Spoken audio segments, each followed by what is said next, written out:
Welcome back to Super Happy Fun Dice. Now, this session's going to be a little bit different. This is the finale of Season 1.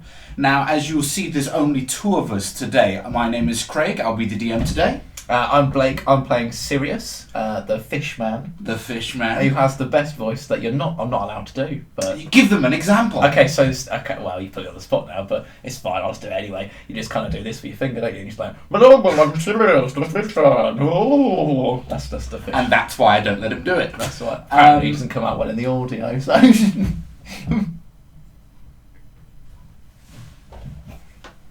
You didn't see that. Pros up. We're all right. We're okay. We're professionals. We're really not.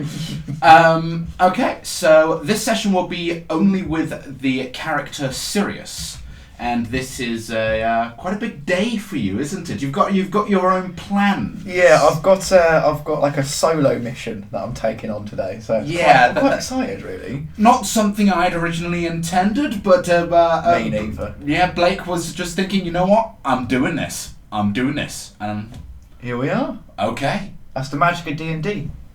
You can change. You do literally anything you like. Okay.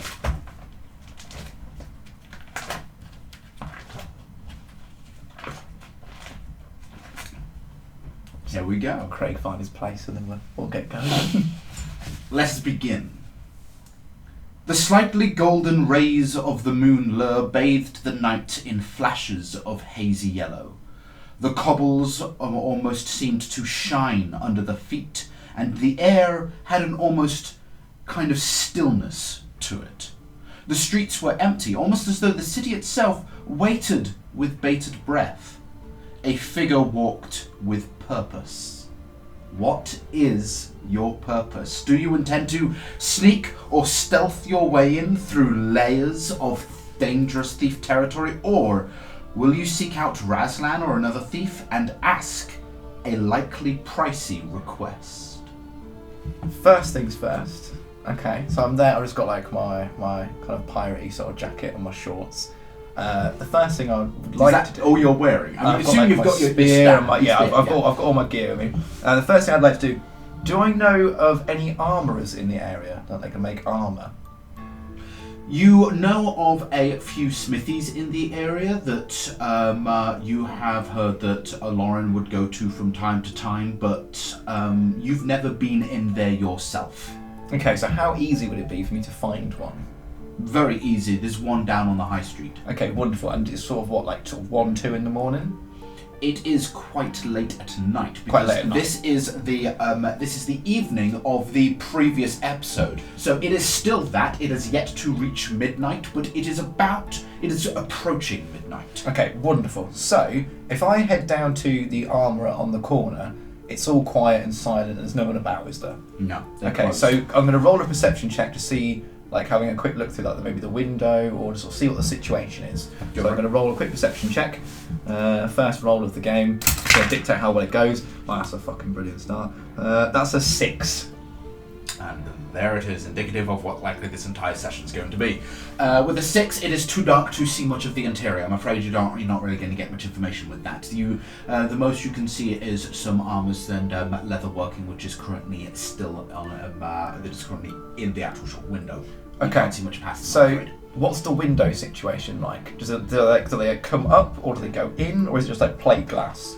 It's just plate glass. Plate glass. Shit. And it's not particularly strong, though. Okay, I've got a genius idea. I've seen this in films, so this should work. Okay, so what I'm going to do is I'm going to That's take a good benchmark. I'm going to take my jacket off and kind of put it over the window to muffle the sound, and I'm going to put my elbow in it and break the window. You know they don't actually do that to muffle the sound, they do that to protect their hands from the glass. Okay, well, to protect... So does it not muffle the sound then? Does it still cut It doesn't out? muffle the... It's still breaking glass. Oh, I'm committed now. I've started now, haven't I? I've got to Roll carry a on. strength check. Okay, cool. Right, okay, cool. Strength's one of my good ones. 8 plus 2, that's 10. 10. Yeah. It breaks? It breaks. Your wonderful. elbow goes through. Okay, so... Carefully then, can I kind of make a big enough hole for me to slip through? Yeah.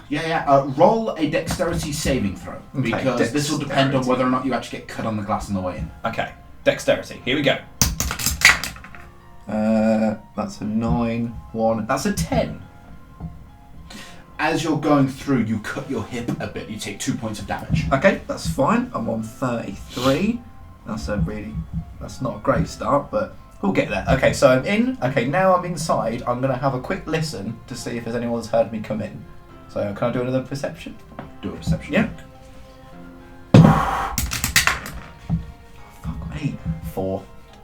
It really is how the entire session's going to go. You can't hear anything. It's dead silent. Okay, wonderful. So using, I believe I do have.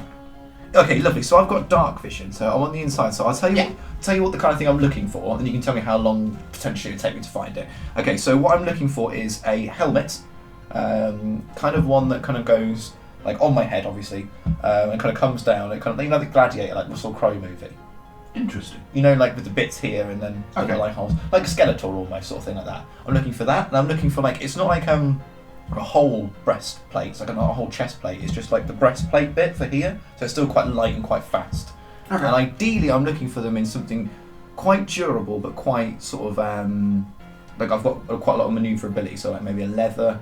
Or is bronze quite heavy, or is bronze quite... Bronze is quite heavy. Okay, yeah, so like maybe like a leather or like a tin or something. That's why we moved on to steel after the Bronze Age, because steel is lighter. See, not only are we learning about D&D, learning about the and stronger. Yeah, we're learning about strong metals. So okay, that's the kind of thing I'm looking for. Okay, roll investigation. Okay. 3... investigation. So now, hold on, honey. 4. I'm afraid you can't find any of what you're looking for. Kind of all hinged on that. You hear a creak on a nearby step. Okay. Someone's coming down. Okay.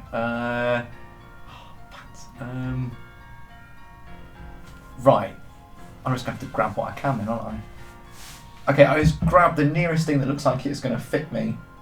Like as a helmet and a body piece, and then like leap out the window, I guess, into the night. Okay, so dexterity check to get out the window.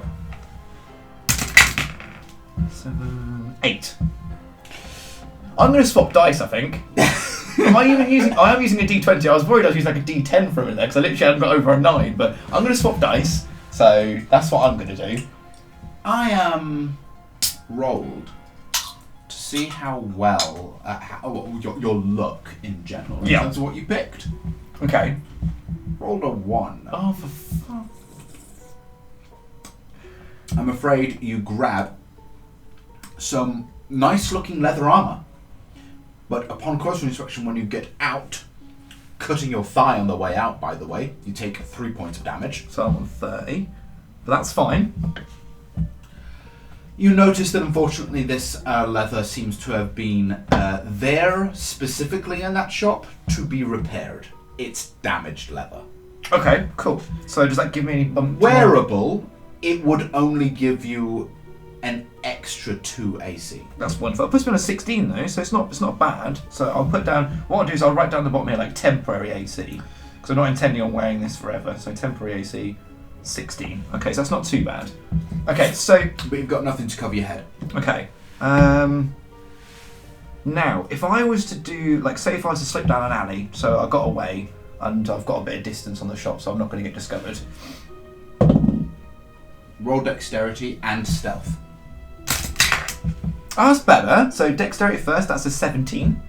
So I reckon... Fast as the wind? I was actually, it's Nathan's dodgy dice, mate.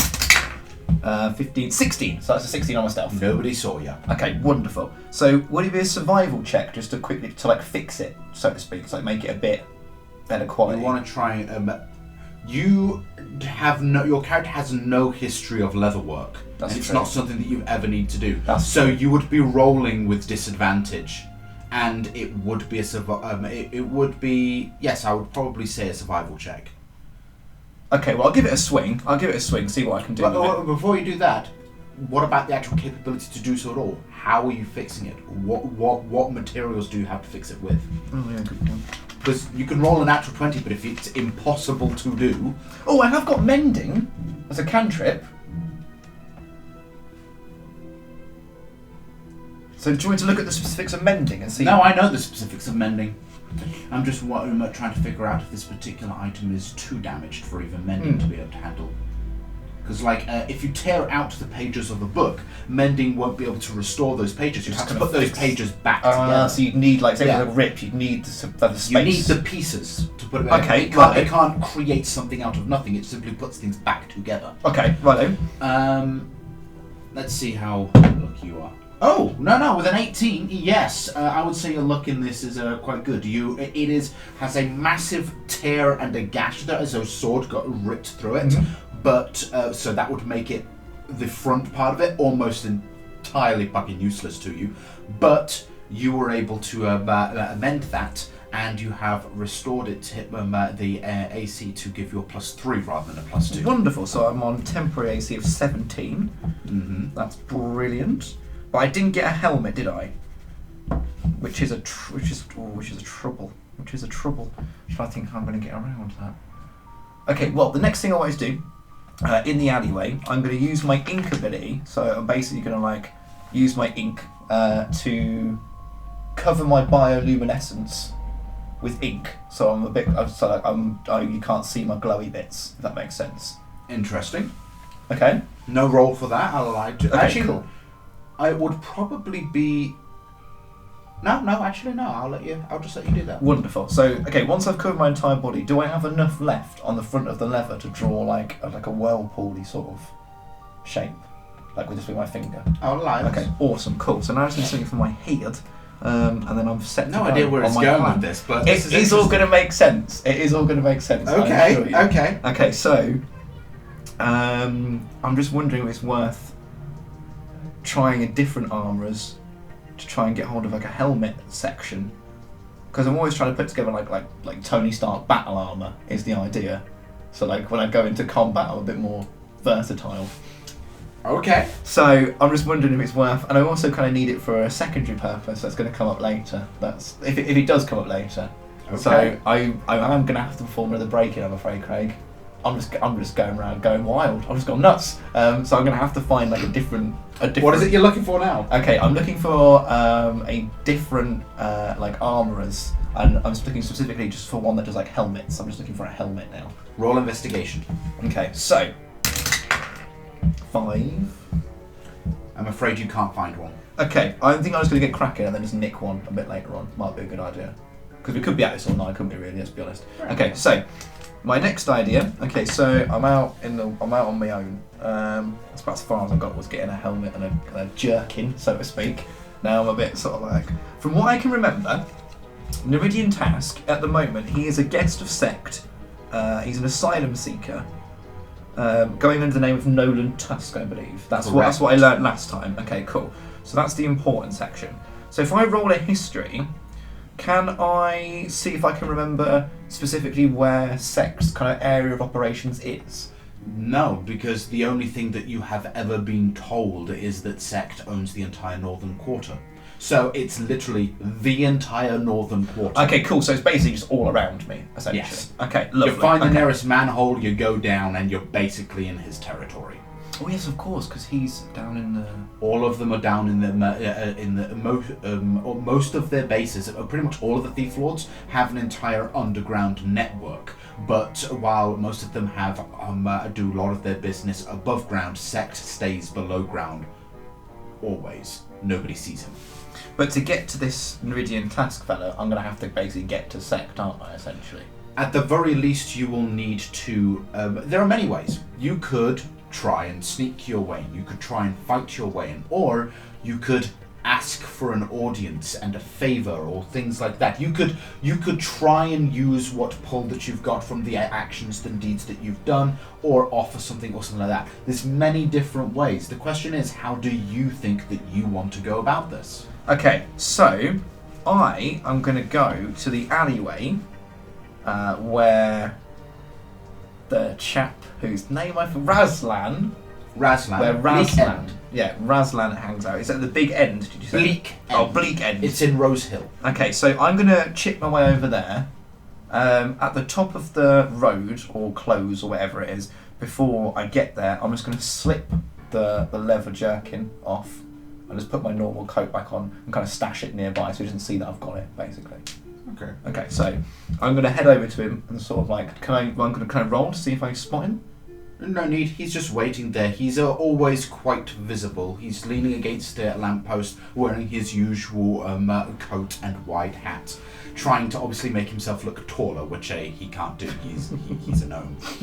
Okay, so I am going to head over and make my presence known. Maybe my little clear of my throat, like that, so he knows I'm there. Where's your companion? Oh, my first line of the episode. This is exciting. It's kind of going to dictate how it all goes. I say to him, I'm afraid this evening I'm out on my own, with only the moonlight for company. I write poetry. Huh. What do you want? I need to get to Sect. Okay. You've probably done enough. I'll put in an order. You'll see him in a couple of days. Go out. A couple of days isn't good enough. I kind of need it tonight. And he looks to you slowly. That is a big ask. You're a big time player. Are you sure you want to go down this route? You sure? Yes. I love how you say it so unsure. In his company, he has a man who I need to speak to. And the only way I'm going to get to this man... Whatever you need to talk to him about, you don't tell me. You don't tell anyone. Okay? Okay. Because that's discussing business that someone has with Sect. That is Sect's business. That can be used against him. You keep your own business, no matter who asks. You keep it to yourself. Do you understand? I understand. We got to go see Raphael. Come on. Oh, we're meeting a Ninja Turtle. No, he's not a ninja. Although he does live in the sewer. Okay. So, just before we head off, I ask him, does he have like a helmet as well? Like any sort of head protection that I could buy off of him? Why are you expecting to get in a fight? It's more, not necessarily a fight, but it's just, so, I mean, obviously as you can see, well, I'm a man down, so it's just a bit more to make myself feel better, a bit more protection for myself. Okay. He takes you to the back of the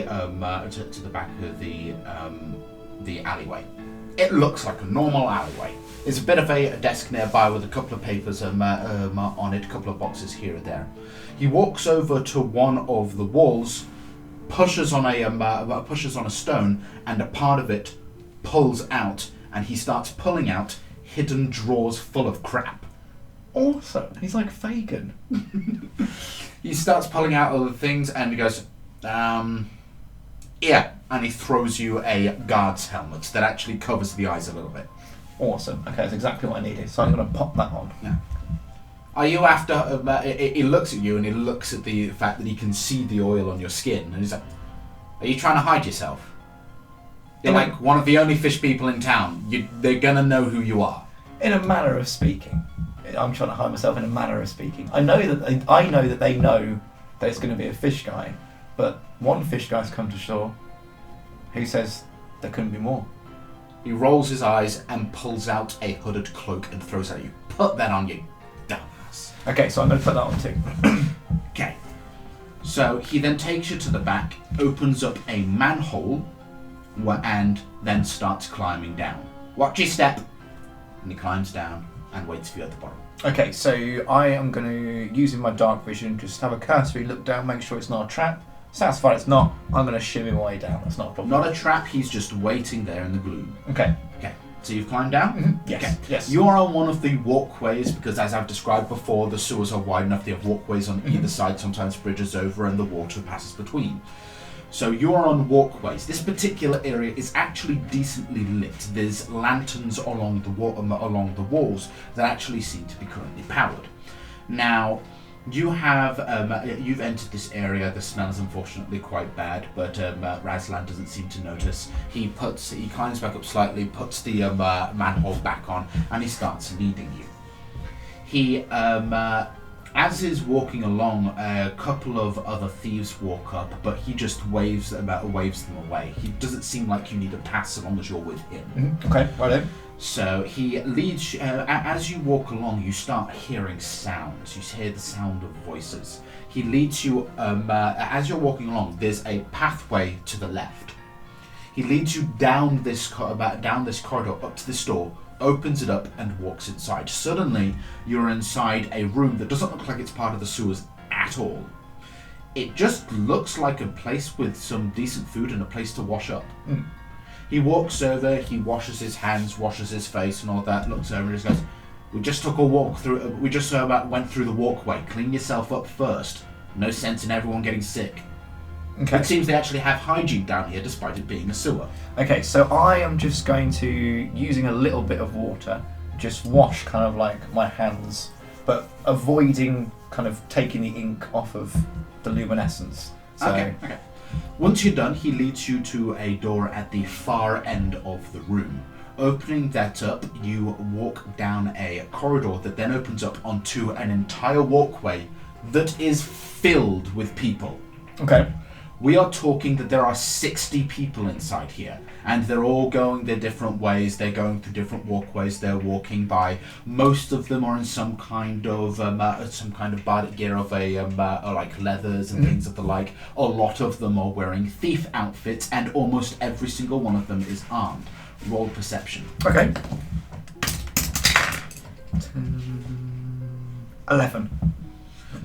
You're not really able to pick out any particular names, but you suddenly become very aware that most of these faces you recognize as people here in the northern quarter that you've passed on the street. So it seems like everyone's kind of involved, by and large. A very large part of the northern quarter. There are a fuck lot of thieves here. It's not going to be as easy as I thought this, I don't think. But go on, keep going. Stick close, and he leads you through the crowd. He leads you to the far end where there is a human guy. He's got dark skin, he's chewing on a toothpick. He looks like he's human, but his eyes for some reason seem to have a ring of gold in them. Okay. And he's working over some stuff, and he's talking to this other guy right now. He's talking to this other guy right now. 37 pieces of gold. Yeah? Okay. Get that to me by tonight. Off you go. Next. And that's when Razlan walks up. We got a request. Razlan, yeah, sure. What's the request? He wants to see Sect. You can handle the paperwork of that. He wants to see Sect now. And Raphael slowly raises his eyes and looks to you. Come forward. I step forward. What's the business? Personal. Because I remember what he said about keeping your business to yourself. So Smart. If you actually answered that question, you won't get any closer. Ka-chow! He looks through his stuff. Pull back your hood. I'm gonna have to win to get further. So yeah, okay. I take my hood down, take my helmet off. Yes. Oh. I am familiar. He brings out a folder full of paperwork, looks through it. Cyreus, Big Dick Detective Agencies, 30th of Raymond, case 47B, subsection 3, token granted for 1 hour. You did good work for us on that day. Whether you knew about it or not, saved us a bit of hassle. You got a little bit of pull? Okay. And he puts it all away and he puts it down. If you remember, that was the actual date that you guys faced the warlock that was doing the werewolf stuff. I did remember that. I did. Yeah, I remember that. Yeah, I knew we were down there for. I knew it was the werewolf thing we were down there for beforehand. Mm-hmm. Second episode. Go watch it now again. Yes, and then come back. So he looks. Well, you want to see him tonight? You want to see a representative tonight? Yes. Okay. Well, easiest is payment. 40,000 for 5 minutes. You got it? I've not got anything on me, have I? I've not got any of those token things or anything like that. And they only work with sect. They with sects, as in groups. the cults things. Yeah, of course, they don't work they don't with work thief lords. Yeah. Okay, I am going to look at him and say, defer my payment as a favour or favours for the future. Doesn't work like that. Look, mate, if you can't pay, there's only 2 options available for you. We can do a favoured meeting if you like, which is where we ask him. But trust me, that ain't a route that you're probably going to want to go. Here's how that works. We ask him, and he gets to say yes or no, which means you could just be refused to be seen at all. Or he could say yes, hear you out, and still say no to whatever you got to say. But either way, if he does happen to see you, that means you owe him a favour, an unwritten one. Do you understand what that means, sir? It's a risk I'm willing to take. It means that he can ask anything of you. It don't matter whether it's to steal from an old lady. It don't matter if it's to punch your best friend. It don't matter if it's for you to kill someone. You will do so, irregardless of your personal morals, or you and everyone you care about will die. That, Well, we'll see about that, won't that is the price of a favoured meeting. Or, you take your chances in the ring. The ring. Arena. Beat 3 champions, gain an audience, get 1 wish. Craig, are we doing Beyond Thunderdome? Because it feels like we're doing Beyond Thunderdome. Little. Okay, yeah, fuck it, let's do the ring, man. So, you can choose to literally just ask favour or try and win your audience. I reckon we should try. Yeah, I reckon I'm going to go for the fighting. Really? Okay, we said really, so now No. I'm instant. instant. I got shit down for this. Okay, yeah, let's do it. Yeah, okay. I say to him, I'll take my chances in the ring. You sure about that? You got to fight 3 back to back. I'm kind of tempted to be cocky and say give me 4, but I remember how well I don't have a 4th champion written down. Fancy that. Okay, I say to him, oh fuck. Okay, come on. Think. Something witty to say. Let's not be witty now, because I'm too old. But I just want to say to him, trust me, the 3 won't be enough. Not to satisfy my bloodlust. Well, I like the confidence. Razlan, take him to the pit. Razlan looks at you as, okay.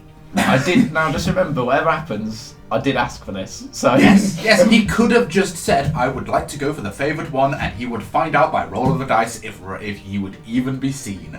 And then this could have been over very quickly. all avoided. Could have all been avoided. But no, I had to get cocky, didn't I? Yeah.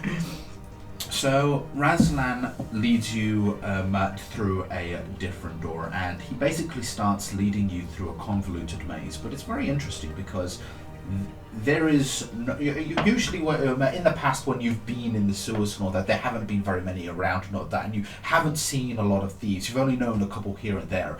These corridors and these rooms that you're going through and these routes, it's basically like a fucking city down here.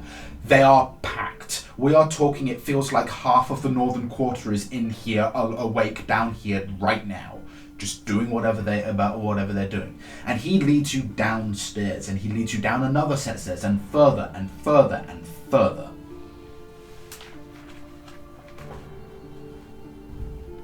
The arena was deep, but not dark. The weight of the world above you made it feel instinctively as though you were deeper underground than you'd previously expected to be.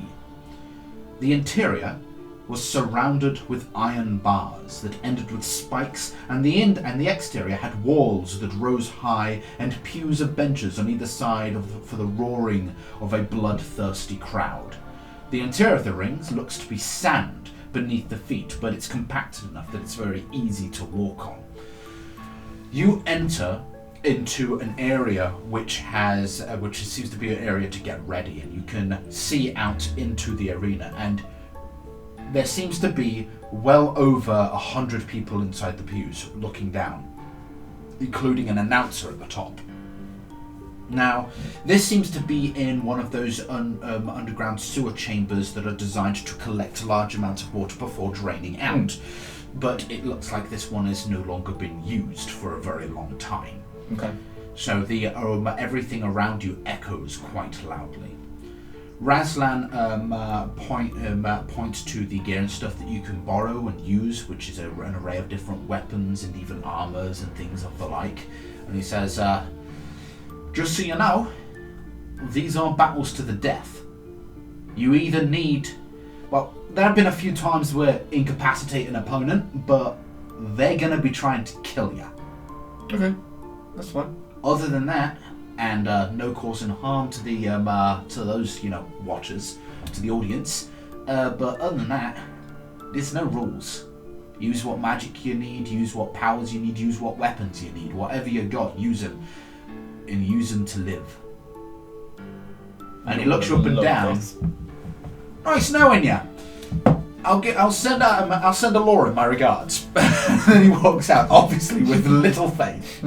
That's fine. That's fine. We'll see how we go. Okay, so in this room... What preparations do you want to do? Okay, in this room, I'm okay using my spear and my net, right? Like, they're not really bothered about me using my own gear. No, you use whatever gear you need. I've left my jerkin behind, so I'll just start saying the word jerkin. So I'm going to need something to just kind of go over my body. That's because you like jerk. And I'm fine with, like, my guards. Both the meat and the action. I'm going to keep my guards helmet that I've got. And then I'm just thinking if I can do any, like, really clever boy shit. Okay, with the... You are a sorcerer, look through your shit. No. With the cloak that I've got, I'm just going to tear like a couple of small bits off the bottom and wrap my hands with, just to make them a bit easier to kind of like punch and kick with in case I get down to that. And then, what's the floor like in this room? This room is stone. Stone. Is there any like loose stones? Investigation. 11. You find a couple, but you need to actually work them to get them loose. How long have I got? You've got about 5 minutes till the match starts. Would that be enough time just to get... What I'm looking for is like a little, almost like a little bag with like stones in it. So what I'm going to do is I'm going to use a bit of my cloak to make like a little bag and just have like a couple, like 5-10 stones in there. I'll allow this, yeah. Okay, cool. So I've got that and I'm going to like stash that in my pocket. Okay, right. And then, holding my spear in one hand, my net in the other. That's where it's going to get exciting. Are you ready? The door starts to open up. They're big double doors, and they open up with a loud booming creak. You step out to the roar of the crowd. We have a challenger wishing for an audience today. Give him a hand, Cyreus of the Big Dicks Detective Agency! And the crowd all screams with joy. Some of them know you and they are quite happy and they're thinking, oh, this will be good. They have heard of the deeds. Yeah. Okay, cool. That's awesome. You step out into the sand. His challenger. And you hear lumbering footfalls out of the other door. 8 feet tall, green-skinned, muscular, like Batista here. A orc steps out. He wields a giant battle axe. I'm gonna get killed. This is going to be like 10 minutes long, and next week I have to come out with a different character because I'm definitely going to die. Okay, cool. Okay, that's fine. Okay. Rokor, they call, and that's the guy's name. He steps forward and grins at you. One of his tusks or orc tusks have been snapped off at some point. The other one is large, and he just grins at you with a menacing grin. I kind of meet his stare and just like keep like my eyes locked dead on him, like trying to give him a bit, intimidate him a little bit, make him a bit worried. He's not fought a fish before, has he? He doesn't know what I can do.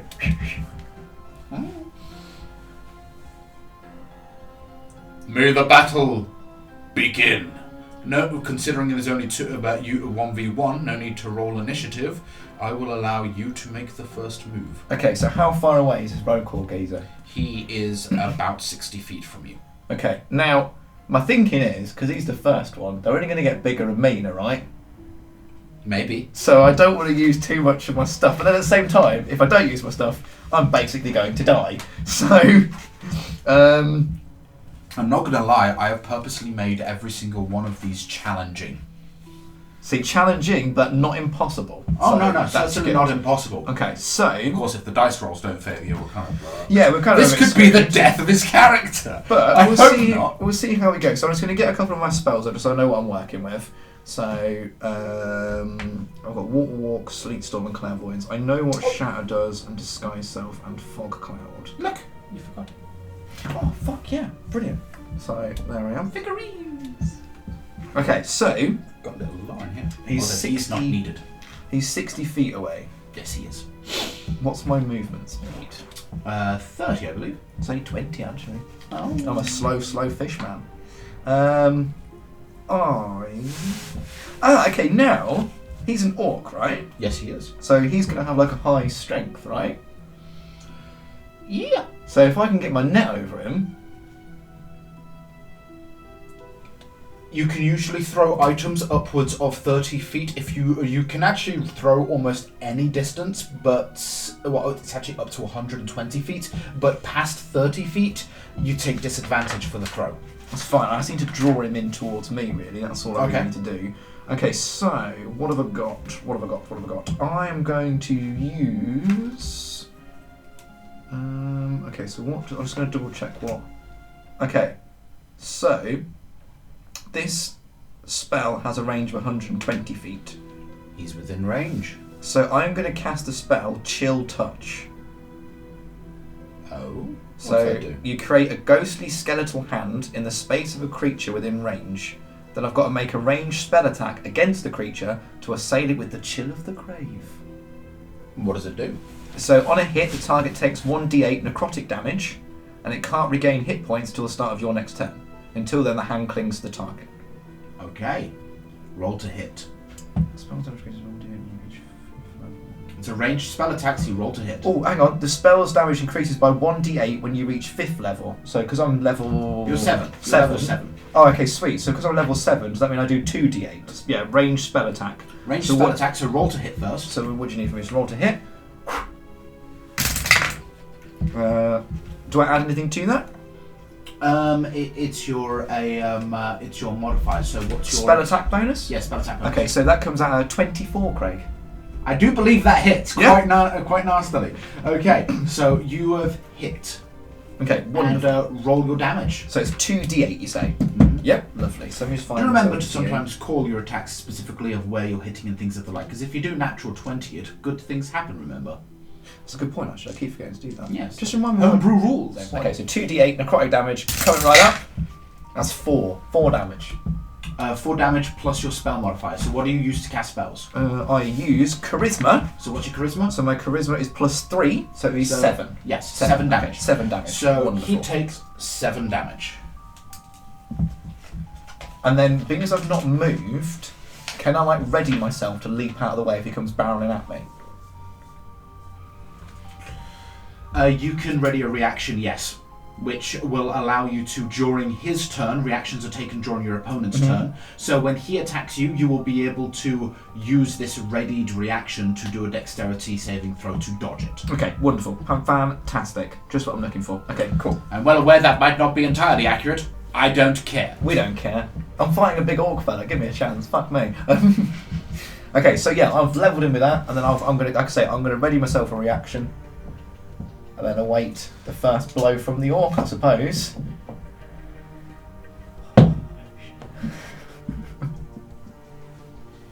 He is going to run right at you, his full movement speed. He's going to pull out a smaller hand axe from his things and throw it at you.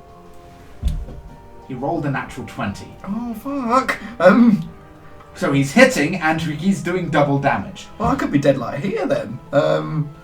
Okay. The axe spins and strikes you in the shoulder for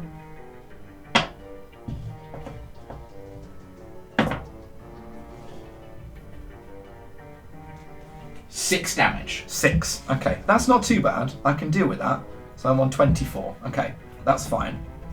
Do you think maybe you shouldn't have been breaking into places and cutting yourself on glass? Yeah, I'm thinking maybe that wasn't such a good start to the episode, really. Okay, so that's him done. Yes. Yes. He Okay. does not have multi-attack. Wonderful. So he's now within 5 feet of me, isn't he? Okay, lovely. Okay, so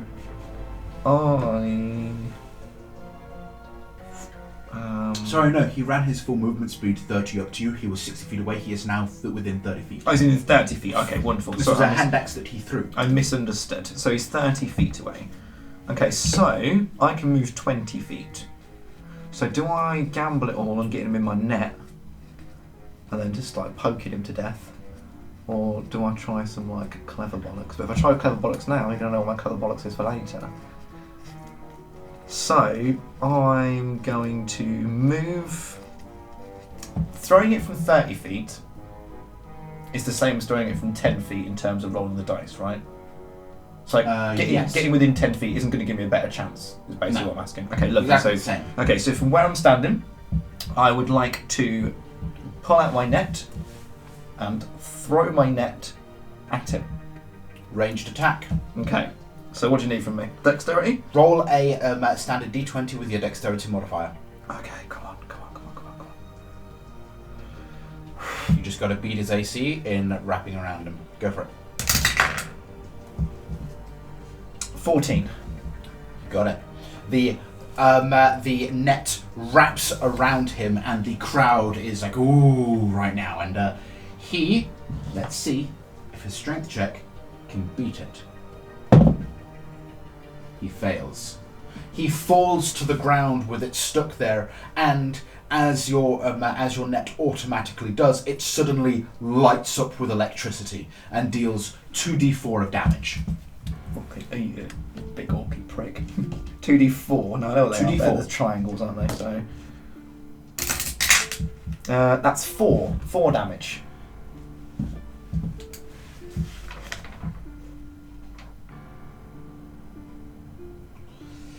He is grunting, looking up at you, and currently unable to get out of the net. Is there anything you would like to do? Do you have are you going to walk the rest of the distance? I'm gonna move. So like I can only move 20, so I'll move like my 20 feet towards him. So you're within 10 feet. Of yeah. Okay. So I'm within 10 feet. Okay. Anything else? That's me. That's me. On his go, he's going to try and get out of it as he can. He fails, and it shocks him again. 2d4. Struggling makes it shock. Okay, well that kind of came out, so I'm just going to do that again. So it's a 1 and a 1, so it's 2 damage.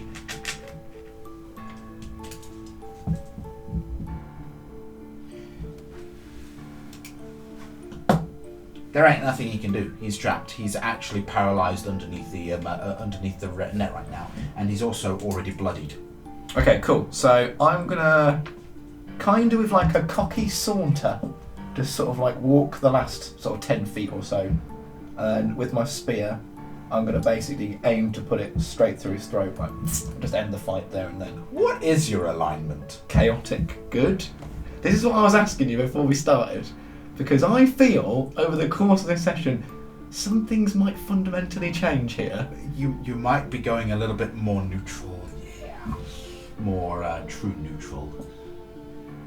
But we'll see what happens. Okay, so it's actually, I mean, I did pick this route, but then again, I didn't realise it was a fight to the death before I said yes, did I? So, okay, so I'm gonna put my spear right through his neck.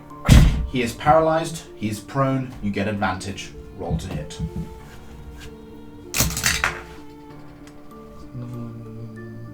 14. Okay, that's a 14, and that's an 8. So I got a 14. He hits. Blade goes in. Roll damage. So it's 1d8 piercing. So an 8 was this one here. So that's a 6.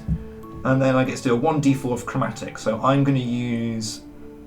Your blade strikes in. He's still alive for the moment. He's... I'm going to use 1d4 of ice damage. And that's 4. The ice erupts from the wound and starts to slowly encase the body. He's dead. Okay, so I'm going to take the spear out, and is his head now like in Demolition Man, like it's made of ice? It's not made of ice, but if you wanted to break it off, you could. Can I just put my foot through it? It's like stamp it. Roll strength.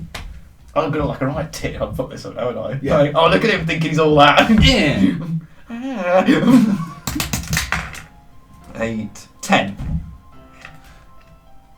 Your foot comes down on it and you crack through the ice and all that, but nothing else. Does it still look pretty gory and nasty though? Yeah. I look like a badass. That's what I'm looking for. Roll charisma. Roll charisma. Well, charisma's a good one. Roll performance. There you go. Performance. 15 plus 3. That's an 18. You look badass. The entire crowd cheers. We have a winner! Cyreus from the Big Dick Detectives Agency! Is it like back-to-back fighting? So it's the next one I'm going to Oh, yeah. Oh, bollock. Yeah, that's the thing. You don't get a chance to do anything. So unless you have healing potions on you... Which I don't. No. Okay, so... Okay, alright. Although, would you allow... Because I've got like I've got a +4 in medicine, right? So if I was to kind of try and make like a bandage or something for my shoulder, would I be using medicine to do that? Or I will allow you to roll a medicine check, I will give you... I'll only give you 1d4 of healing. Okay, that's fine. Just to give me some points back. So yeah, what I'm attempting to do is like by using like just another rag off the cloak, just to kind of try and like wrap the bandage around, like make it into a bandage sort of thing. I will say, because this is not full healing, the strain of doing this battle at the end, or you can bind your wounds, and I will claim that adrenaline is helping you. But at the end of all of this combat, every single hit point that you have gotten gained back by bandages and medical checks are immediately lost. Because I'm like kind of coming out of the haze of the battle. Exactly. Okay, so bear in mind, if you're close to death, you could then suddenly collapse. Okay, so keep as many hit points as possible. Okay, so here's my medicine check.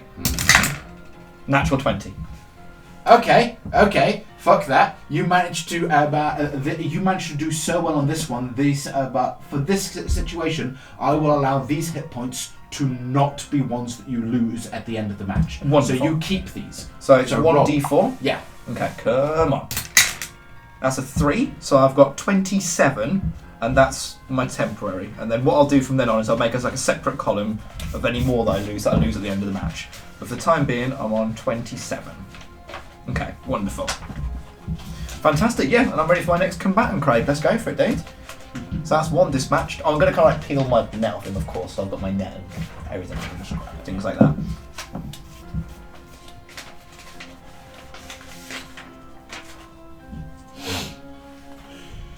They don't even bother removing the corpse of this guy. I mean, his large battle axe is right there, so anybody can pick it up or anything like that. The doors start to open again. The next challenger! Sironin! He sounds mean. Out walks a man that he's about similar height as yourself, but he's wearing thick plate armor. And he's carrying a very long lance that has 10 feet of length. Oh shit. Okay. Alright, that's fine. Okay, alright. Oh, that's fine. That's fine. He'll be alright. Okay, that's fine. Okay. And he slowly approaches with heavy footfalls. Okay, so how far away is this geezer? He's considering that you guys met inside the middle, he ran you there. He is about same distance as the orc was at the absolute beginning. He's about 60 feet. 60 feet. Okay, righto. So I'm just gonna size this geezer for a second. So he's covered in thick plate armor. Yes. Plate means metal, right? Yes. Okay, cool. Now.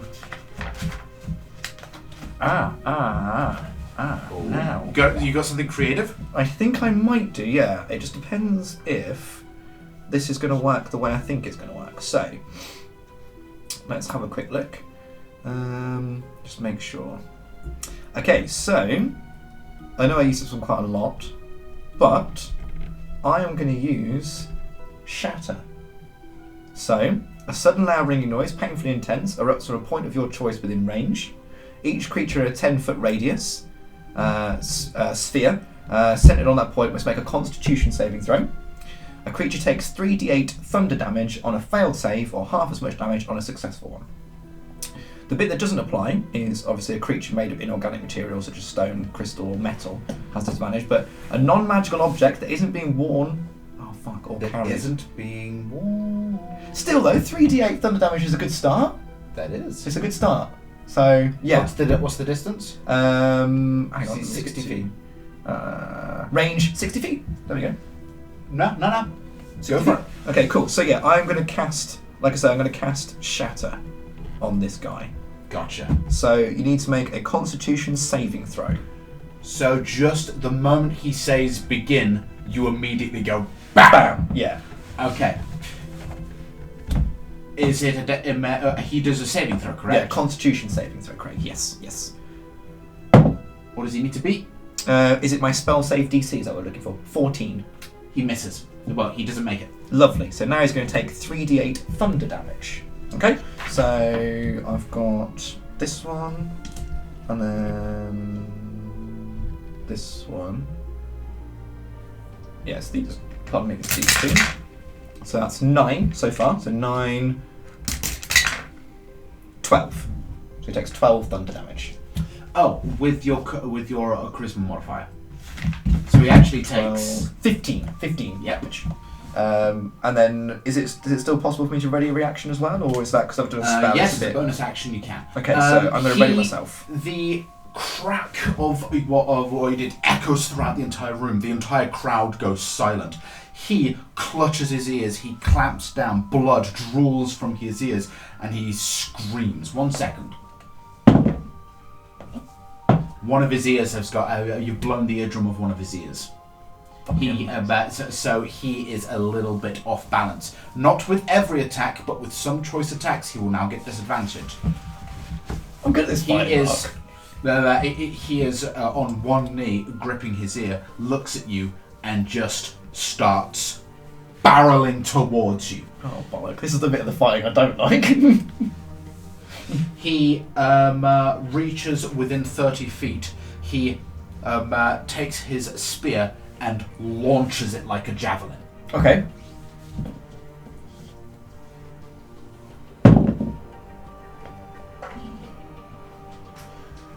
And a 13 doesn't hit you, does it? No. That's even before I started wearing like additional armor. So it misses. It goes right by you and lands right there. So if you had your character kind of just leans to the side there and it lands. I matrixed it. Yeah. And he then pulls out a thing from behind him that looks like a stick that's about that big, and he moves it like that, and it just goes shing as another spear. Oh fuck! This guy's like king of the spears. I want one of these. Okay, but that's him done though, yeah? Yeah. For his turn. Okay, sweet. Okay, right. He's circling you right now. Kind of circling each other. Like a What do you want shark. to do? Okay, so whereabouts is his battle axe?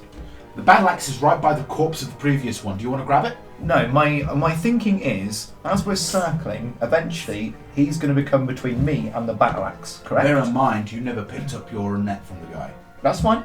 I can just use my spear. That's fine. Okay. Okay, so when we're circling each other, there's going to become a time where, so to speak, there's me, there's him, there's the battle axe, correct? Correct. Okay, and is the battle axe kind of like edge up, or is it just flat on the floor?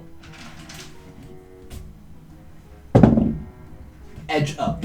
Okay, now, how difficult would it be to knock him off his feet so he fell back onto the battle axe?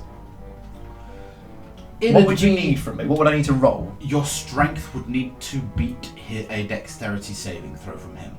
Okay. So you would need to attack him with a force attack, so you would need to actively say you are pushing him, or hit him with a spell that does force damage, at which point I will roll a dexterity saving throw for him and see whether or not he retains his balance.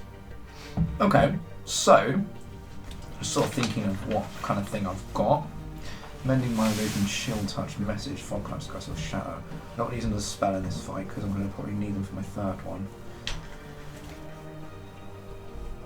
Okay, so I am going to spin my spear around, so with the flat end, I'm going to basically like dive at him and shove him with the flat end of the spear as hard as I can, like backwards. Make sense? Possible? That does make sense. Roll to hit. Okay. 24. So you definitely hit. Now let's see if you manage to do enough strength behind it. Even if you don't manage to do that, your hit will still do, I would say, 2d4 of damage, but not the full damage of your spear, because you're not Obviously, I'm using the flat rather than the pointy end. So roll 2d4 of damage, because he's taking that either way. With a strength modifier. So that's 2 plus 2 is 4, so that's 6 damage. 6 damage.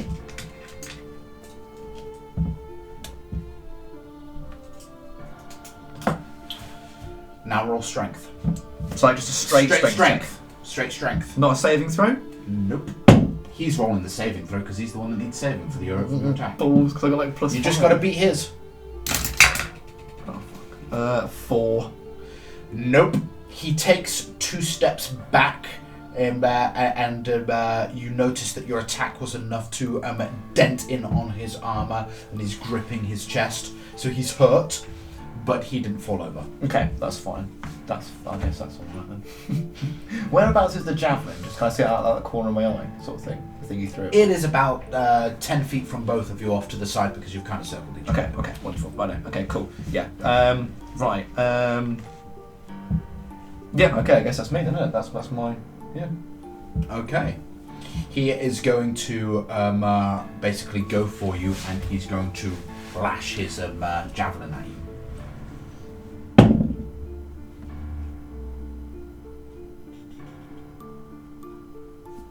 Does a 19 hit? Yeah.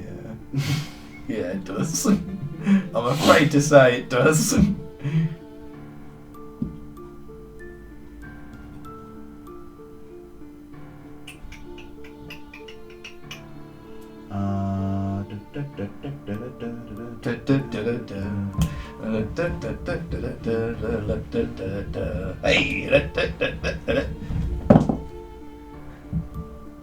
You take 8 damage. 8? That's not too bad. That puts me on 19, so that's fine. It's not too bad. So you manage to just kind of almost move out the way, and the blade of his javelin slices into your chest, giving you a long scar here, well, a long cut here, that might end up a scar. Okay, that's wonderful. That's no problem. I can deal with that. I'll look hot with scars, I reckon. Scaly, scarry fish boy. Okay. You've been idolizing Gil Meredith for too much. Okay. It was you in Shape of Water, It wasn't was it? me, yeah. That was my first acting role. Well, not in a Hollywood picture, not a jazz movie. He stands back, his spear at the ready. He's obviously readying a reaction. Okay. What are you going to do? So what's the helmet situation on this guy like? He's wearing a full plate helmet. Or He's is there eye covered. Is there eye holes? Yes, yes, but it's grated. Okay. Can I grab a handful of sand and try and throw it in his eyes? Like fight dirty? Dexterity. I will allow you to do this as a... I'll consider this a bonus action before you attack. So I will allow this plus 1 proper attack. Okay, sweet. 16... 17. Yeah.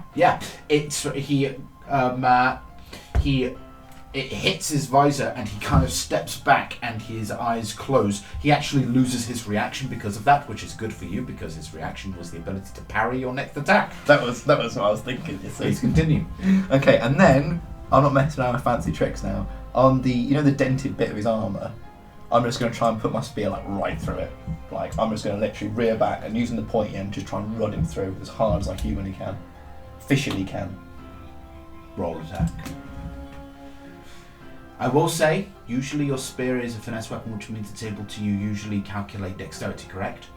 Because of what you're trying to do, you got to use your strength modifier. Okay. 18 plus 2, so that's 20. And my attack bonus? Your attack bonus is what is it usually? Plus 5. So does that go on plus the top? 5. That would be how much is your dexterity usually? How much is your dexterity? Plus 1. Plus 1. Then that means it would have been. How much is your strength? Plus 2. Oh, you actually do better then. In that case, it goes to a plus 6. Okay, so it will be 18 plus 6, so it's 24. 24. Goes right through. Not only does it go right through, it goes right through and out the other side. I'm a vicious motherfucker. Roll damage. Okay, so this is 1d8 piercing. So I'm getting good with my 8s and my 4s now, so That's 1. But then it's 1d4. I'm going to use burn damage because I'm thinking it was in like a big metal armour. Then I could like try and heat it up or something.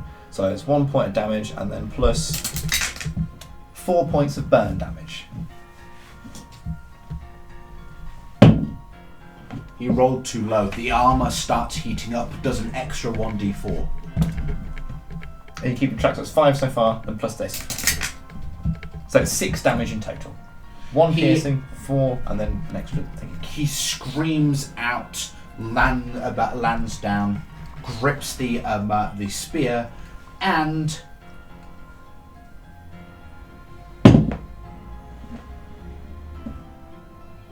with an 18, he snaps it in half. Fuck. Well, that's really important. Yeah. That isn't to say it can't be repaired, but your spear just got snapped in half. So it's going to go down to fists for the last fight. He snaps it in half, the piece still sticking out of his chest. He is on death's door. He looks up at you.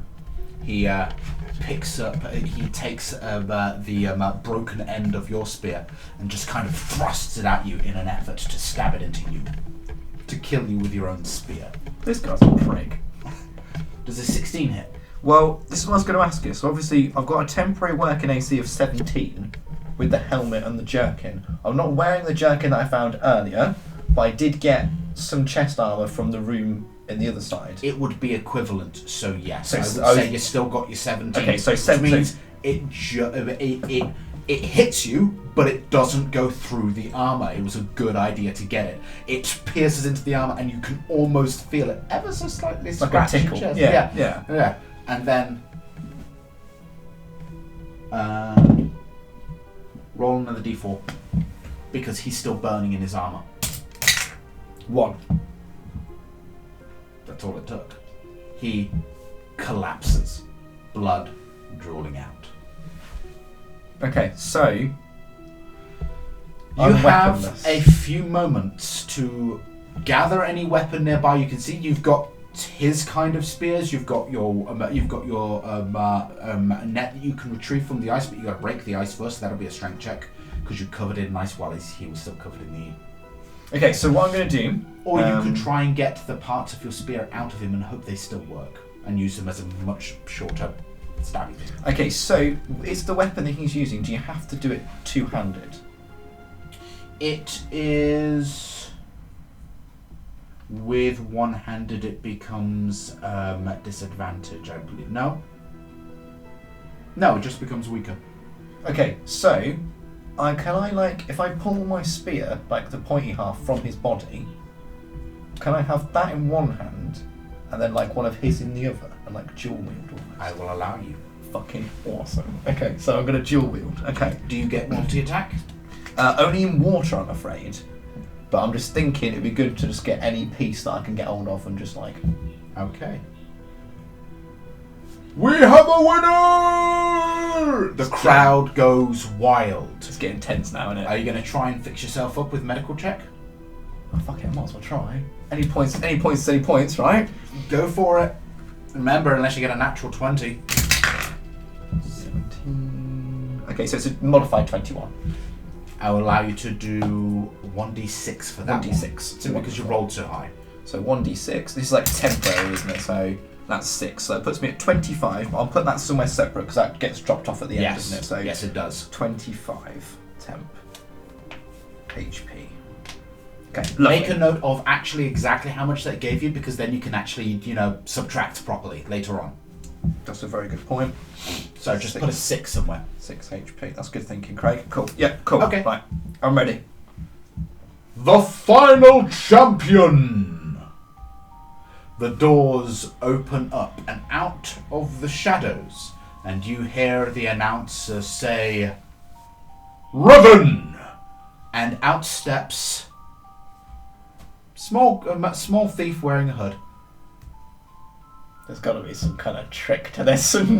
She's she walks forward. You can tell it's a she. She's wearing a red cloak that covers her. She pulls it back, and she looks young. 19, 20 at the most, possibly even younger than that. She pulls off her cloak, folds it up nearby, puts it nearby, and pulls out dual daggers. And then just stands there, once again, 60 feet from you. Okay. There's got to be some kind of trick to this. I'm very suspicious of this young woman. And what race is she? She is a human. Human. Okay. Okay, so I'm going to cast... I don't know. You're very worried about this. I am very worried, because why would she be the last one if she wasn't the most difficult? And it's basically, she's small, right? Yeah, she's small. Did she's you say smaller than you, about a head shorter? She's like you said she's like a thief. Yeah, she was wearing standard. She's wearing standard thief gear. So, and the fact she's dual wielding gives me an inclination that it's a rogue, basically. That's kind of my working theory at the minute, like it's a rogue. Yeah, fuck it, bring out the big guns. I'm going to cast Sleet Storm. Just double check the range to make sure I can do it within range. Sleet Storm. Yes, 150 feet. So I'm going to use my spell Sleet Storm to drop basically like freezing rain and sleet fall on a 20-foot tall cylinder with a 40-foot radius centered on a point you choose within range. So the area is heavily obscured and exposed flames in the area are doused. The ground in the area is covered with slick ice, making it difficult terrain. When a creature enters the spell's area for the first time on a turn or starts its turn there, it must make a dex saving throw. On a failed save, it falls prone. Now I imagine because she's a rogue, she's got good dex, but just to kind of slow her down a bit, I'm going to hit her with my Sleet Storm. So it's a dex saving throw. Yes, so on her turn, she's got to make a dex saving throw. Your magic flashes out, the clouds gather, and then ice just rains down with snow and ice. She covers herself for the moment as she looks around, and she passes the dexterity. Okay, wonderful. But now it's difficult terrain, so her movement speed is halved, I believe. That is correct. Okay, wonderful. Rightio. Okay, and then I'm just going to prepare myself for whatever mad bullshit she's going to do, because I can imagine she's going to be tough. So I'm ready with my 2 bits. I'm just like, oh, here we go. She just basically tries to approach you, but as she can only, she moves out of the sleet storm area and all that, she's kind of shaking herself loose, takes her most of her movement speed, and she arrives, rather than being able to move the full 30 feet and all that, she only is able to move the 15. Actually no, after 15 feet she'd still be inside because it's a 20-foot radius. It is indeed. So yes, she's still inside the sleet storm. She moves, she's basically just trying to get out of it. She's making no move to attack. There's something weird going on here, I swear. And I've not heard about any of these arena fights, so I can't exactly roll a history to see if I even know who this person is. Nope.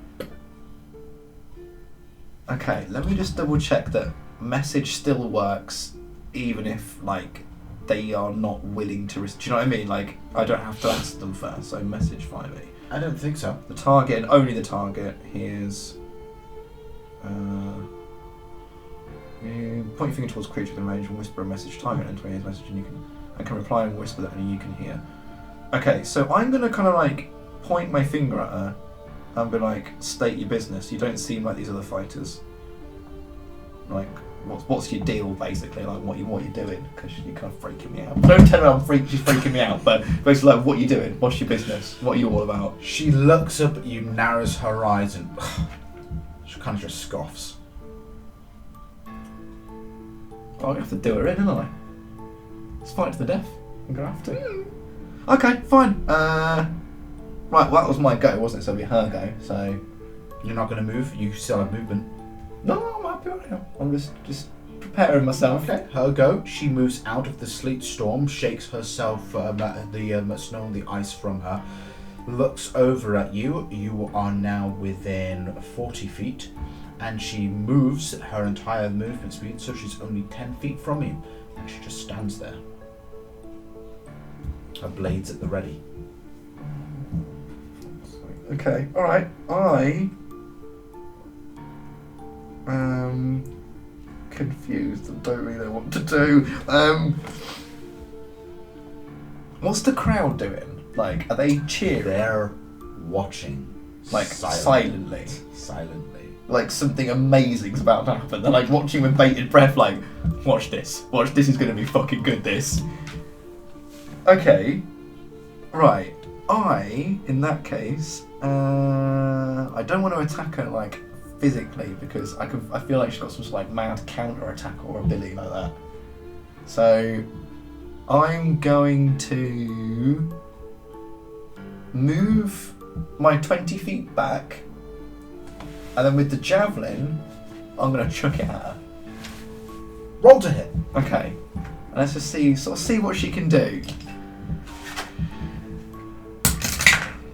12. What do I add on to that? Is that dexterity? Yeah. Okay, so that's a 13.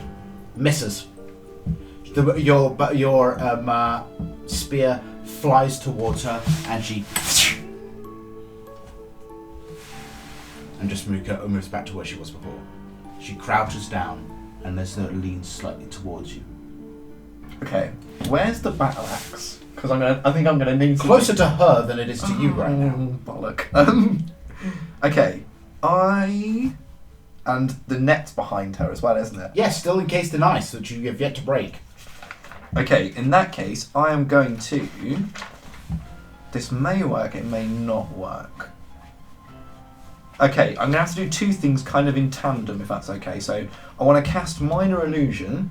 Is that a cantrip? Yes, it is. Okay, you can do that. Okay, so I'm going to cast Minor Illusion. This is your bonus action, so the question is, what other thing are you thinking of doing? Oh yeah, I've just thrown it out, haven't I? Yeah, oh, so yeah, you've already attacked. Oh yeah, shit. Okay, I need to take it for my next go then. Okay, in that case, I'm not going to cast Minor Illusion. As my bonus action, I'm just going to steady myself, ready my reaction. Okay. Okay. She crouches down a little bit lower. You see her back foot dig in, and suddenly she dashes for you. Dash, as part of her cunning action, allows her to move double her movement speed. Okay. She is like a fucking bullet. Okay. Rushing straight at you. She jumps in the air, one blade slicing round first as she spins in the air. She goes to attack you with one dagger.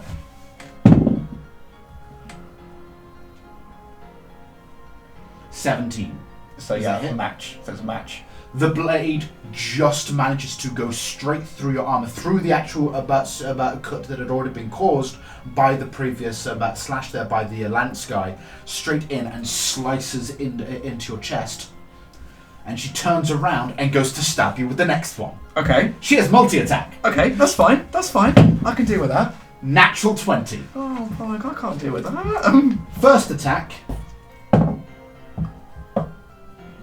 does 5 damage. Okay, so that puts me down to 14. That's work. Oh, no, sorry, no, because my temporary HP puts me down. Did you say how much damage was it? 5? 5. Okay, so it puts me down to 20. Second attack. 8 damage. Okay, so that puts me down to 12.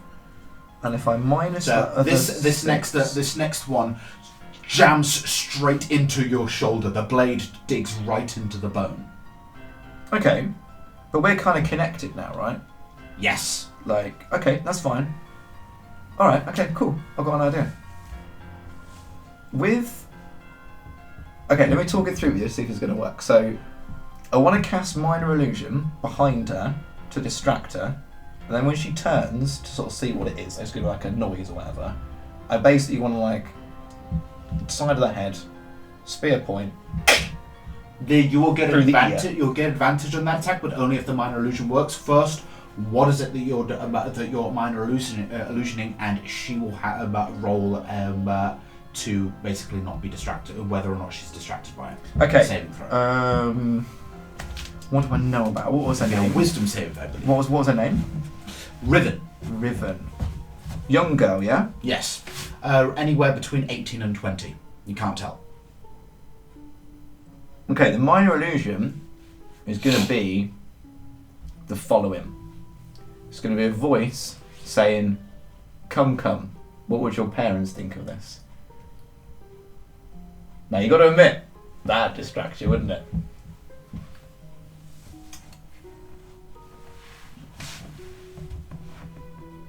I was just going to kill me, basically.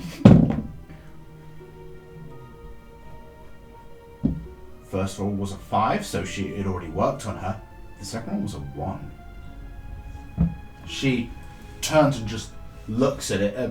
What is it that's actually there? What is it? It can be like a noise or an image. So it's basically going to be like just behind her. So she just turns her head so I can see like her ear. It's going to be, come, what would your parents think of this? Her brow furrows. She turns towards it, her back to you. Your attack gets advantage. Okay, so with my spear point, I'm hoping you're going to be nice and let me finish it in one go. So you're calling the attack. Yes. You only get that. You only get this if you actually reduce her health points. At which point you haven't hurt her once yet. I know. And two, you only succeeds if you get a natural 20. That's how my rules go. So for natural 20, this works flawlessly. Without a natural 20, you're just simply going to do damage if you hit.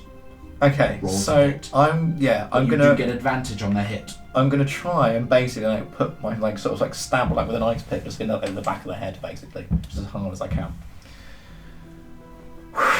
Advantage, remember. You're fine. So that was a 5. He needs that advantage. Come on, baby. Daddy needs a new pair of shoes. 12. That was a 14. Because I'm presuming it's a strength, isn't it? This. You match her. AC, so you win. You do manage. She just notices what you're doing, and she tries to the other side, and your blade slices into this part of the neck here. Do I sever anything though, like a nerve or something? Nope. Oh, roll damage. Okay. So. What would it be? Like, would it be, because it's a spear tip, would it still be like the normal 1d8 piercing? Because it's the end of the spear, isn't it? So it's 1d8 piercing.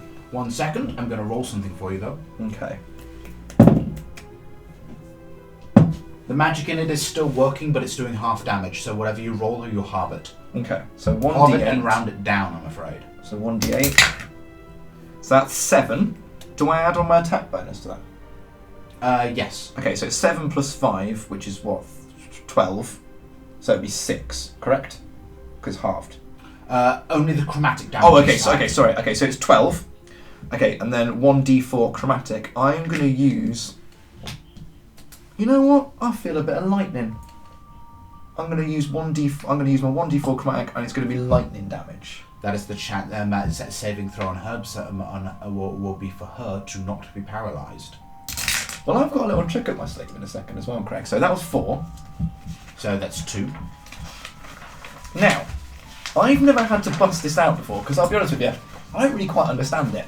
But I've got a thing in here, and it's called Curse of the Sea. 1 second. Let's see if she's paralysed though. She's not. Okay, so I've got something here. It's called Curse of the Sea. When you hit a creature with a cantrip's attack, or when a creature fails a saving throw against your cantrip, like she did with the minor illusion. Interesting. Yeah.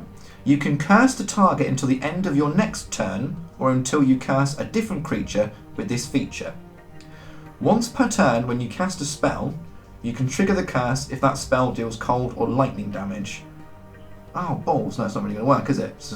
You would need to do it on your next one. Yeah. Because this is the turn after you'd already used the minor illusion, which means if you had have cast it then, this is when it would be ended.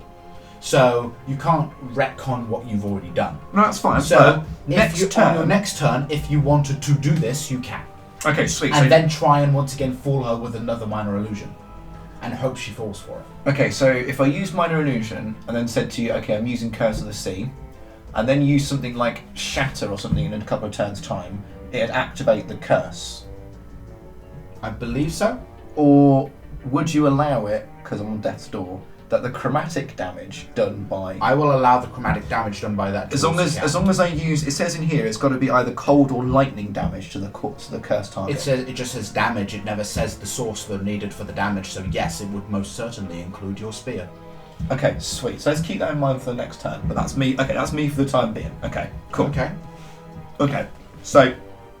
Right, okay. She manages to pull her dagger out of you, flips it around, and slashes down at you. She's a fast girl. 9 doesn't hit, I'm assuming. No, thank God. So the first one misses, and then she lunges at you with the other one. That one also misses. You managed to dodge this one. God, I'm getting used to it. I'm getting her down. I'm figuring her out. I've worried her with my spells. Okay, so it's my turn. Okay, she's still in the same place. Yeah, 5 feet from you. She's very close range fighter. Okay, so maybe if I can get some distance on her might be a good idea, but that's probably besides the point, really. Okay. So if I was to cast Minor Illusion and attempt to do what we discussed, the only thing I could do after casting Minor Illusion would be to attack. I couldn't cast another spell, correct? I'd have to wait till next turn to start using my curse features. Is Minor Illusion a bonus? Minor Illusion is a cantrip, but I don't believe it can be used as a bonus action, no. If it was used as a bonus action, you'd be able to cast that and a spell in the same turn, But as it stands, I can use Minor Illusion, perform an attack. Yes, you could do Minor Illusion, do the curse on her, and next turn, because it's at the end of your next turn that it ends, so during your next turn, during your battle phase, if you hit her with chromatic damage, you will activate the curse. Okay, lovely. So what I'm going to do is, in that case, so she's looking dead at me, isn't she now? Because she's attacked me, hasn't she? So I'm going to cast Minor Illusion. Okay, what is she seeing this time? Okay. Okay, the parents thing seemed to work on last time, so let's keep on that. Okay, so she's got a red cloak, you say? Yes, it's folded up in the corner. Okay, so I'm going to cast Minor Illusion. Now, can it move Minor Illusion? Or give the appearance of moving? No. So well, you can make it do things like make the movement of walking, but only high-level bards can actually make their illusions move. Okay, so what I was attempting to do is have the red cloak sort of kind of flutter down behind her, or so she perceives. Do you have Mage Hand? I don't have Mage Hand. No. I was thinking you could just grip the inside of it and lift it up. So what I wanted to happen was the red cloak sort of just after the corner of her vision, she just sees the red cloak kind of flutter down. That's what I was aiming to do. You could do something similar to that. It would only flutter down within 5 feet though, but it wouldn't fine, actually be the cloak, it would be an illusion. Yeah, of course, that's what I mean. Yeah, that's what I mean. Yeah, but what I wanted to think is, my cloak's just sort of falling down behind. Yes. Okay, cool. So yes, I'm going to cast Minor Illusion with that in mind. So that's what I'm going to attempt to do. Saving throw. She glances over at it and takes a step back from you. Okay, so it worked then, yes? Yes, it did. Okay, lovely. So if I trigger my kind of Curse of the Sea thing, so that's ready for next turn. So, what does that specifically do again? Okay, so when you hit a creature with a cantrip's attack, or when a creature fails a saving throw against the cantrip, as has just happened now, you can curse the target until the end of your next turn, which is how it's applicable to us. Yeah. Okay. And following that, once per turn, when you cast a spell, so say next turn I hit her with Shatter, for example, or no, with my spear, we discussed your spear for chromatic damage. Hit her with my spear. I can pick one of these 3 effects to add onto the top of the damage the spear does. What are the 3 effects? Okay, so I can do cold damage. If the affected target takes cold damage from your spell, the target's speed is also reduced by 15 feet until the end of your next turn. And then lightning damage. If the affected target takes lightning damage from your spell, the target takes additional lightning damage equal to your charisma modifier. Force movement. If the target is moved by your spell, increase the distance it's moved. So that was not applicable. So it's either lightning or cold that we were talking about. So yeah, that's kind of what I'm aiming to do next turn. Okay. Lovely. So she's a step apart from me, isn't she? So I've got a bit of distance now. Yeah. Okay. I'm just going to have to try and stab her again, and because I'm on death's door. I've only got 12 hit points, so I'm just going to try and just stab her in the ear or eye or just anything. I'm fighting dirty. I'm panicking. Roll to hit. I'm just going to try and jab her in something that looks valuable. 6. Misses. Okay, that's fine. Okay. She dodges off to the side and then, on her go, lunges for you past your spear. Okay. 16. 17. Hooray for those! You just managed to dodge that one, and it cuts slightly into the armor, but never reaches flesh. Her other blade comes up at your side. I told you there was something to worry about with this woman, didn't I? You see now why I was She's suspicious. a fast little bitch. A fucking little knobhead. Does an 18 hit? Yes, it does. The other blade, as she's going past and all that come through there, the other blade, which you didn't see in her other hand, rams straight into your side. Oh, she's mean. She's a mean girl. 7 points of damage. Okay, so that puts me on 8. No, think about this. 7 from 12 would put you on 5. So basically, once those 6 hit points that I got back run out, you might fall down. That's me unconscious, basically. Unconscious, yeah. Okay, that's fine. Cool. No problem. I'll try and... Oh, God, it's getting tense. Okay, I need to end this quick. So... 1 second. I'm going to check something. She rolled a 5 on her. She rolled a 5 on this. Her ability to pull out the blade gets stuck in armor and flesh and bone, and she kind of backs off. She's got only 1 blade left. You've got a knife stuck in you. Okay. Well, at least she's down to just 1 attack now, rather than 2, so that's useful. She can still attack, she just has to use melee for the other attack. Okay. I am going to use... That or attack with the same blade, one after another. I am going to use... How far away is she? She's within 10 feet, so you can take 1 step towards her and whack her.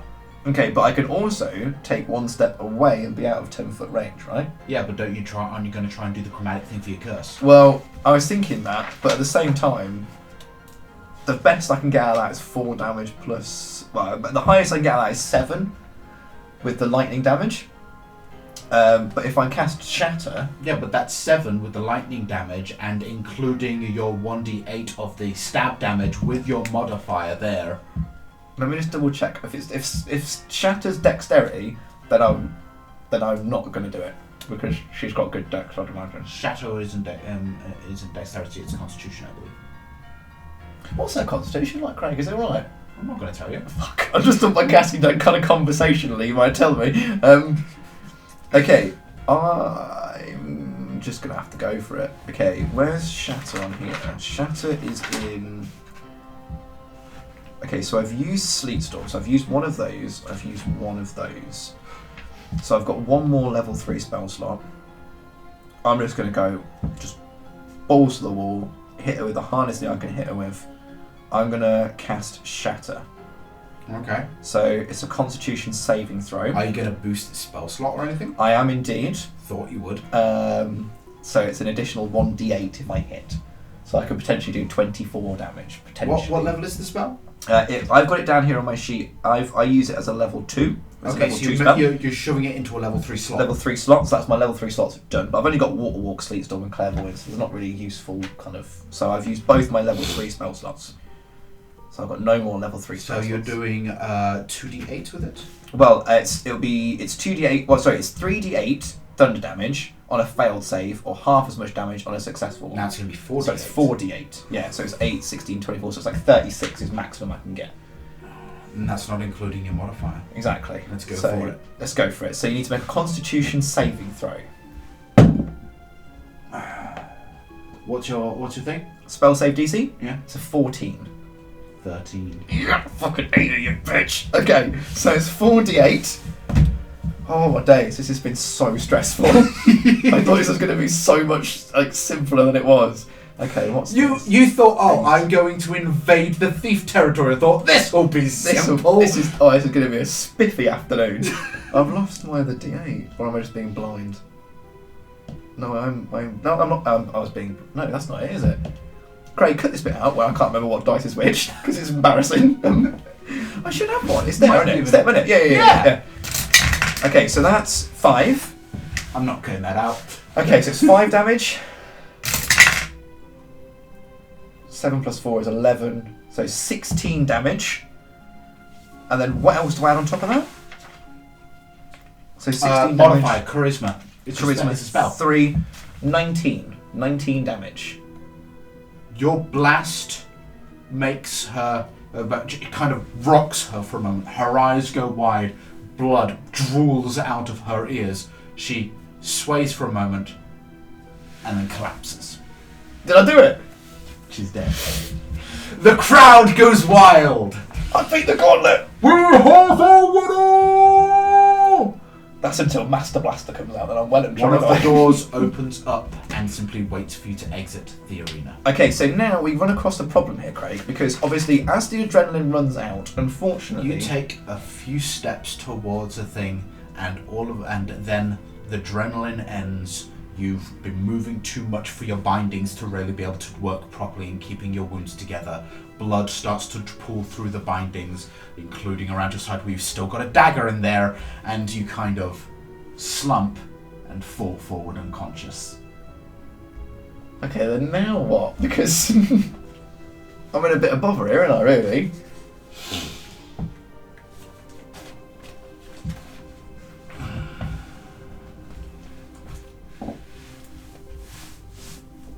You hear a voice. Interesting.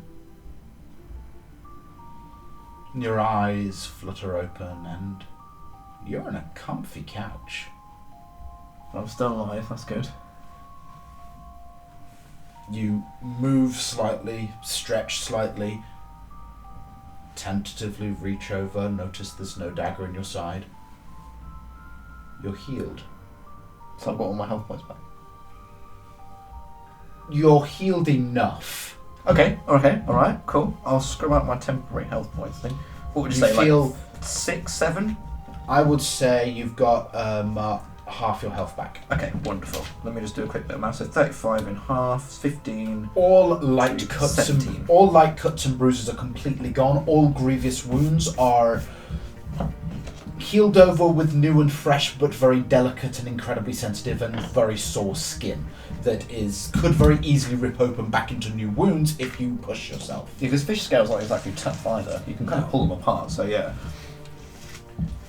You open your eyes to a deep red room, deep red and deep brown, and there in front of you sits a man with grey slicked back hair, and he's got elvish ears, and he's sipping from what looks to be this universe's equivalent of bone china teacup. Mm-hmm. Of course, it won't be called bone china. I just haven't come up with a name for it. We haven't figured out what our china would be called yet. Either way, he's sipping something. Would you care for a drink? I sit up and because do you remember ages ago I had, was it tea that someone made for me, but I wanted salt water in it. I'm going to have another salt water tea, please, Craig.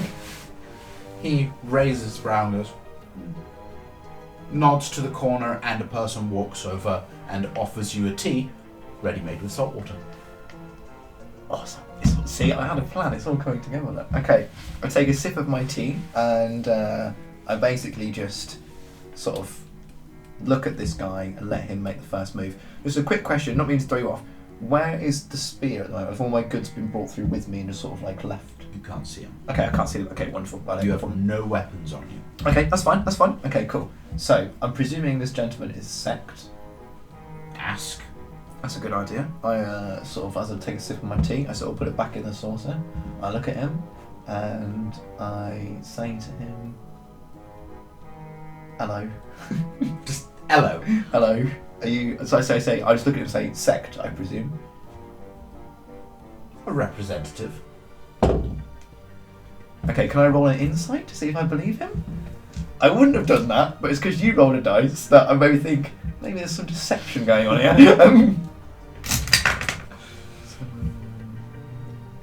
8. I'm pretty thick. He gives you a smile and just leans forward, threading his fingers together. What business do you have with my lord? Let me just double check the geeser's name. I've come about a gentleman. You may know him as Nolan Task, but I've heard of him under another name, Neridian Task. He has something that once belonged to my people that it's very important that I get back. So you braved the arena to win favour and an audience, to ask for a bauble. The heart wants what the heart wants, Mr. Sector. Not that. Let me go at it. Yeah. I don't want to give it away. I'm gonna roll a deception and just be like, basically tell him that in not so many words that it holds great spiritual and great cultural significance to my people, while also being pretty much useless, essentially. Roll. Okay, so that's what I'm kind of going for on my deception. So 15 plus 6, that's a 21. He smiles as though he believes you. Something tells you he probably doesn't. But not by much, though, surely. He just smiles. Oh, I'm sure it does. Well, it is a lie, kind of, because it is magic. But at the same time, it is also kind of culturally and spiritually significant in a way. But that's where we are. So, okay, The cultural significance is that without it, your culture dies. I'd say that was pretty culturally significant, but yeah. Okay, so he said that to me, and I've okay. So now we're just sitting in silence. So he's just said, "Oh, I'm sure it does." Okay, so I'll say to him, "This man, do you know where he is? Of course. May I see him?" You wish for an audience with him. Well, I won't need an audience. I need to ask him one question and one question only. Can I have my jewel back, please? And that's all the business I need with him. Come with me. Do be careful, your wounds are quite fresh.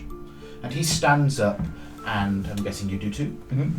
And he leads you through a door, down several corridors, and down a set of stairs. And there's a bunch of doors along the sides here. And he walks up to one of them, knocks on it 3 times. The door opens, he looks in and goes, and he looks right at this man and goes, "Who are you?"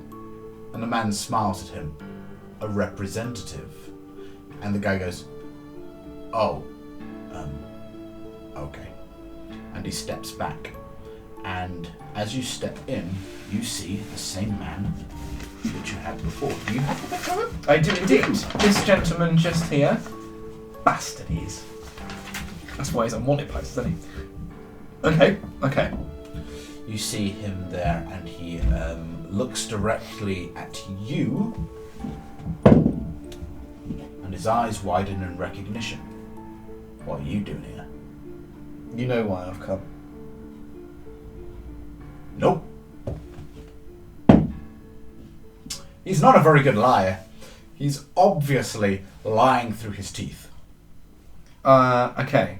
Now, I'm going to have to kind of gauge both reactions, the reaction of both people here simultaneously, to see whether I should not carry on doing what I'm doing, or carry on doing what I'm doing. So basically, I want to say to him, but I want to keep an eye on the representative sect as well, because I don't want to get stabbed in the back for like, acting leery. But I want to say to him, I've defeated 3 of the greatest champions in this city in the arena, not 5-10 minutes ago. I've come an awful long way for what is rightfully mine. Now please, you know it belongs with us. And I hold out my hand. The representative puts his hand on your shoulder. Those that are guests of my lord are protected by him. Do not threaten him. It wasn't a threat, it was a polite request to give back what is rightfully mine. I know we are all thieves and cads and bounders, but there's some things, some important things, that you guys just shouldn't mess with. And I'm doing it like genuinely sincerely. I'm not threatening him, I'm just saying like, look, come on, I've defeated the arena, I've come all this way, I've done all this. You're messing with powers you don't understand. For the good of you guys and the good of us, let me take it back and put it back to where it belongs. Let me make sure it's safe. What do I get out of this? This is quite useful. Okay, again, following the same line, I say to him, and please tell me, what uses have you found for it? Again, it's a genuine question. Like, I want to know how the humans are operating and what they can do with these jewels. He looks at you with an uncomfortable look, and the representative smirks. He's been using it for profit. This particular item that he has acquired seems to be something of a purifier. You know this as the purple stone. This particular stone is capable of purifying pretty much anything in any manner that you need it to. So it can turn ocean water into drinkable water. Not that you're kind of ever needed that particular aspect of it, but it can also make food that is rotten fresh again. It can purify almost anything. It can purify a lot of diseases out of things and things of the like. He has been using it to purify drinking water and selling it back to the Northern Quarter at a profit. That's pretty heinous. So, with this stone, could you nullify poison with it? So say if I had Not it with me... in the body, but you could, if someone poisoned your drink and you used the stone on it, it would nullify the poison. Oh, nice, cool. Okay, I can see it's been kind of really super useful. So you've got one stone that enhances magic and one that purifies anything. You know, now I come to think of it, it might have been a good idea if I took the enhancing magic stone and brought it with me to do all the fighting with, but... Yeah, but if you lost it, then... Yeah, let's make sure I didn't lose it, I guess. Yeah, okay, fair point. Okay, so... It's a risk-reward kind of situation here. I mean, I think I scraped through by the skin of my fins, so I think I'm alright. Skin of your fins. So... Okay, so he's been purifying drinking water with it and selling it back to people. Okay, I sort of look at him and say... A very clever business venture. A man as smart and as... what's the word for being predatory? As smart and as predatory a businessman as yourself will find other ways to turn a quick profit. This jewel belongs with us. It's not safe. Roll persuasion. Persuasion, I think, is one of my good ones. Yeah, I got a +6. Boy! Now I got a 1 or something. Don't jinx it, I'll be alright. 11 +6, 17, Craig. He looks you up and down. Alright. But not for free. What do you require? He thinks. An introduction. To whom? You got resources? Who's the biggest player that you know? Roll history. Just off the bat. Oh, do you actually remember? 8. Well, I know Powder Cow, but we met that little goblin fella last time, and we also met that other chap, didn't we? Yes. So let me just go back and see if I can find the names.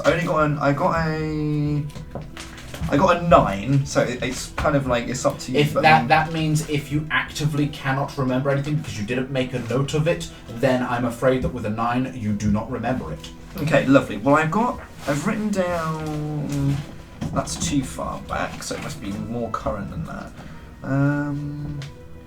It was when we were doing the painting, wasn't it? I believe. Yep, it was last session. So, I know the Taurus. Okay, so I've written down. Please correct me if I've got the pronunciation wrong. I've got Torbus, who's the Thief Lord of the Brook. Correct. I know him, and I also know Zeron, the dwarf, the goblin. Mm-hmm. Okay, so I'm going to offer Thief forth... Lord of the Trinity. Yeah, so I'm going to offer forth both those names and be like, those are the biggest players that I know and I can get you an audience with. He shakes his head. No. I don't mean more Thief Lords. If I wanted anything like that, I could get something from him, and he gestures over to the representative. It's true. I want an introduction into someone in the Golden Quarter. In the Golden Court. Golden Court. Okay, right, now. The Golden Court, from what I remember, is over in this area of the map. Mm-hmm. Yes, okay, right. And it's the richest of the rich, isn't it? Not the richest, but they're one step below the richest of the rich. Okay, so these are top the richest dudes. of the rich is the Prince's Court. Okay, that does make sense, actually. So they're top dudes. Now... Well, technically the royalty are the richest of the rich, but they technically don't actually have money. They can just have whatever they like. Yeah, it's kind of point your finger at it and then be like, yeah. Oh, yeah, I'd like that. In terms of those with monetary value that can be actually quantified, that would be the Prince's Court that is the richest of the rich. Okay, so... Now, just jog my memory. They've got something to do with the sex, haven't they, the Golden Court? There you go. And Good. the Golden Court is all one particular sect, or is made up of many different ones? Many different ones. Many different ones. Okay. What tokens do you have? Do you remember? Nathan normally deals with my tokens. Is the thing. Hello, cat. I know we used one. You've used one, but you've had more than one. Yeah, we had like, I believe we used the swallow. We used the swallow, correct? But you've got a sparrow and I think you've got a. Was it a sparrow? Did they have that? Has that one turned up yet? I know you've got one which is the robin sect, which was the first one that you ever encountered. And it was like robin, and then what were some of the other ones? Throw some of the other ones at me. Raven. Did we have a raven one, or did you do? Okay, so I've got a robin and a raven. Yes. Okay, I'm a rockin' and a rollin'. Okay, yes, but you've never met anyone from the raven sect. But you found a raven one on the in werewolf geezer. Yeah, correct. Okay, righto, cool. But I'm sure if I just started flashing it about in certain areas, I'd get to where I needed to go, right? So if I just went to near the golden core. You know that the robin sect is one of the top 5. Is that going then? Okay, so I say to him, my partner and I, we have a token that grants us one favour from a member of the robin sect. Is this of enough importance to you? Do you remember how important those tokens are?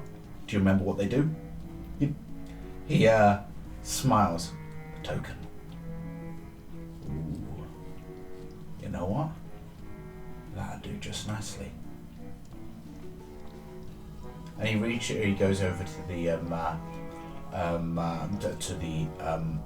to a set of drawers, things like that. He opens it up and he pulls out a box.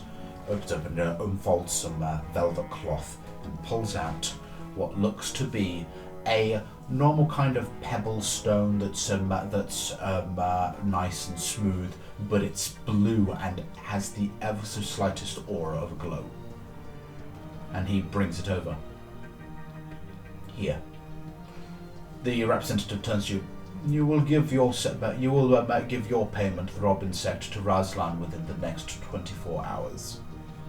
I give him a nod, clutching my pebble, my jewel, safely. Offers it to you. Now I just need to find my speed. I look at the representative and I say, I believe I came in with some weaponry. I'm presuming that's around somewhere. He nods. Yes, we have it nearby. Okay. Is it okay if you showed me out? It will be waiting for you on the surface. Okay, cool. And then I'm gonna head up to the surface. Okay. You are led you are led by a different thief, and by the time you arrive there, Razlan is waiting for you on the surface, and on his table is all of your stuff, including your spear that is still broken. And he looks at you. Did you get it? I hold open my palm and I show him. Was it worth it? I have a think, because I am thinking in real life as well. That's how you get away with improv, just say I have a think. I close my hand around it, and I look at him, and I say, what do I say? I just sort of give him like a slight nod, and say, they're invaluable. Maybe not to you, but to me. Nods. Pleasure doing business with you. Likewise. Watched the fight, by the way. Damn, mate. Damn. I'm just sort of like, not really proud of what I've done, but still feeling pretty fucking jolly that I managed to get through it. I just sort of collect my stuff and sort of like drop my head and I walk out onto the surface. Cool. Alignment change. You are now true neutral. True neutral? I'll have a little bit of a read later on, like what that does. Basically, to my understanding, it means you have your own ends, you have your own means, you have your own morality. That is what you will follow, and to hell with everything else. Because you've got things that you need to get done, and if that means doing bad deeds, you don't care. Okay, that kind of fits a bit more where I am at. Yeah, lovely. You've just basically reached a point where you've stopped caring about the morality of the surface world. You need to get your shit done, and they need to get the hell out of your way. I think after the session ended, we had a bit of a discussion about what's going to happen this time round. I think that's kind of where I said to you where I kind of wanted to go as well, didn't I? Kind of more like, it's important, this is now, it's not fun and games anymore, this is serious. And I'm just going to, this is serious. I'm just going to start like knocking gazes out of my way. Okay, so the only things that I need to do now is get my spear fixed grab the leather jerkin, drop off the Robin token, and I think... Yeah, okay, first things first, I need to get my spear fixed. Okay. So I'm going to swing by the detective agency. Lauren is currently asleep. On the way there, I'm going to pick up that jerkin that I made, that I didn't actually take with me. The kind of the ripped one that I stole. And I'm going to sneak in to the detective agency. And I know the safe combination, don't I? Because it's both. Of course. So I unlock the safe, I put in the next jewel, and I take out the When Robin you put token. them together, they both seemed to glow and pulse a little bit as though they're communicating.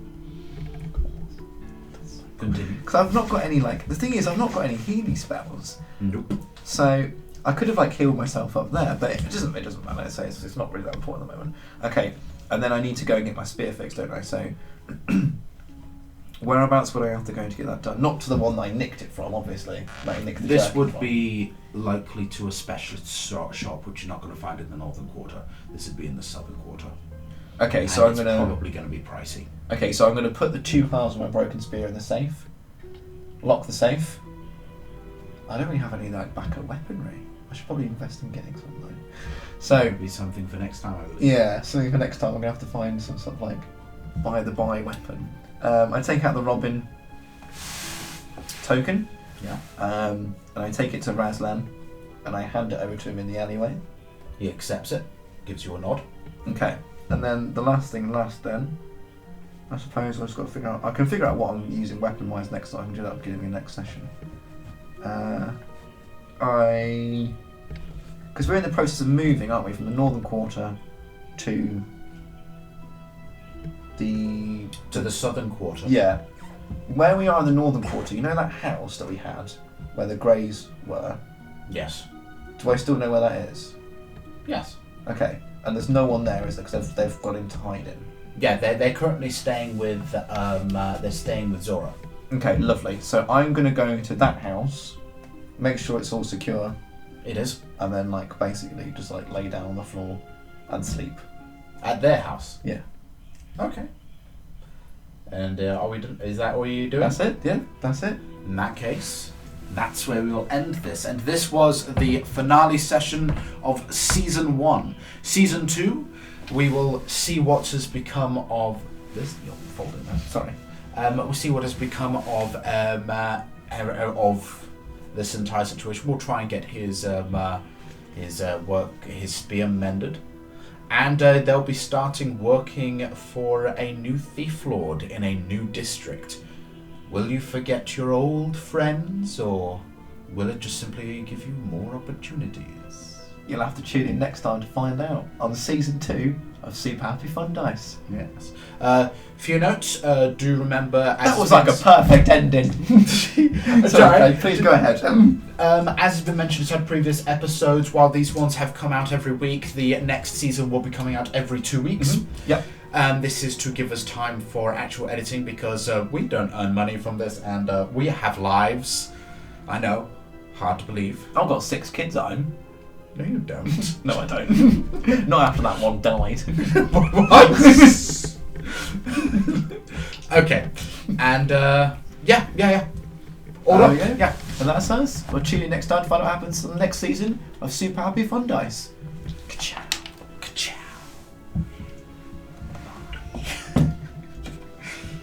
That was fun. Amazing. Don't panic. At the beginning of the next session, I'm literally going to go back to the big dicks and link back up with Nathan. I'm not going to go out on my own forever. It's just, it felt fitting after all I've been through, just to kind of have that last sort of... I don't really want to know what I've been up